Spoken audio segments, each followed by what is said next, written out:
Você já parou para pensar na data de validade da sua própria existência? Parece uma pergunta pesada, talvez até mórbida, mas a verdade é que ignorar essa realidade é viver sob uma ilusão. Há uma bússola poderosa, capaz de apontar para o norte verdadeiro das suas prioridades, da sua clareza e do seu propósito. E ela se chama Memento Mori. Lembre-se de que você é mortal. Longe de ser um convite à melancolia, essa máxima estoica é, na verdade, um chamado vibrante à vida.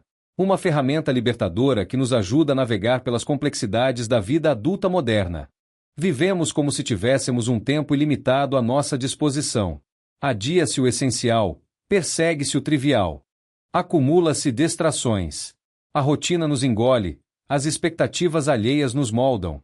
E, de repente, percebemos que estamos à deriva, com o tempo escorrendo por entre os dedos. A sabedoria estoica, especialmente a que emana das profundas reflexões de Marco Aurélio em suas meditações, oferece um antídoto potente para essa deriva: a consciência da nossa finitude. Marco Aurélio, um imperador romano que governou um dos maiores impérios da história, e ainda encontrou tempo para escrever sobre a condição humana, nos instiga a refletir profundamente sobre a nossa morte. Ele nos convida a considerar como a morte encontrará nosso corpo e nossa alma, a pensar na brevidade da vida, nas eternidades do antes e do depois, e na fragilidade inerente a todas as coisas materiais. Essa não é uma meditação para nos amedrontar, mas para nos despertar, ao contemplar a imensidão do tempo que nos antecedeu e que nos sucederá. A curta fatia da vida que nos é concedida se revela em sua preciosidade. É como olhar para uma chama solitária em um vasto oceano de escuridão. Sua existência é breve, mas enquanto queima, ela tem o poder de iluminar. Pense nas suas decisões diárias, nas escolhas que moldam sua carreira, seus relacionamentos, a forma como você gasta seu tempo e sua energia. Com que frequência você as alinha com o que realmente importa, com o que ressoa com sua essência mais profunda? Ou você se vê preso na esteira de expectativas sociais, na busca por aprovação ou por um status que, no grande esquema das coisas, é efêmero? A perspectiva da morte age como um filtro brutalmente honesto. Ela corta o ruído, revela a futilidade de certas ambições e ilumina o que é verdadeiramente valioso. O imperador filósofo nos advertia a não viver como se tivéssemos 10.000 anos pela frente, pois a morte paira sobre nós. Seu convite é claro e atemporal. Enquanto você vive, enquanto está em seu poder, seja bom. Mas o que significa ser bom neste contexto? Não se trata de uma bondade ingênua ou passiva.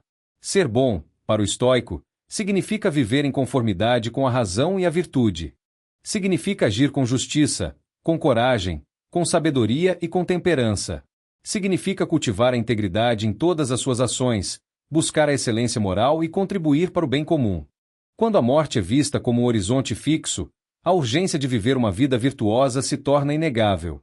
Não há tempo para adiar a transformação pessoal, para procrastinar a honestidade consigo mesmo, para postergar a expressão do amor ou o perdão. A finitude não permite a complacência. Imagine a quantidade de angústia que é evitada quando você para de se preocupar com o que os outros dizem, fazem ou pensam a seu respeito. Marco Aurélio observou que muita dor é poupada àquele que não se detém no julgamento alheio, mas se concentra no que ele próprio faz, para que seja justo e puro. A morte iguala a todos, despojando-nos de títulos, posses e da aprovação externa. Ao nos lembrarmos disso, a pressão para impressionar, para competir, para nos conformarmos a padrões que não são nossos, dissolve-se. O que resta é a liberdade de ser autêntico, de perseguir suas próprias virtudes, de criar um legado que é verdadeiro para você. Você se liberta da prisão das opiniões alheias e ganha soberania sobre sua própria vida, dedicando-se àquilo que você pode controlar, suas ações, suas reações e seu caráter.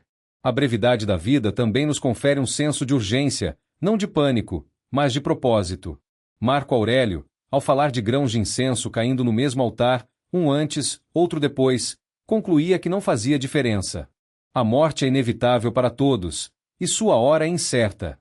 Essa compreensão nos impele a valorizar cada momento, a investir em experiências significativas, a aprofundar nossos relacionamentos e a realizar o trabalho que consideramos importante.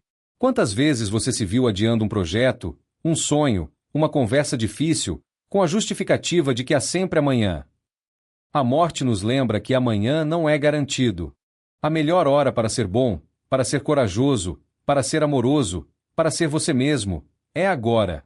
Essa reconciliação com a morte não é um ato de resignação passiva, mas de aceitação ativa. Marco Aurélio falava em nos reconciliar com a morte observando os objetos dos quais seremos removidos. E a moral daqueles com quem nossa alma não estará mais misturada. É uma aceitação do ciclo natural da vida e da impermanência de tudo.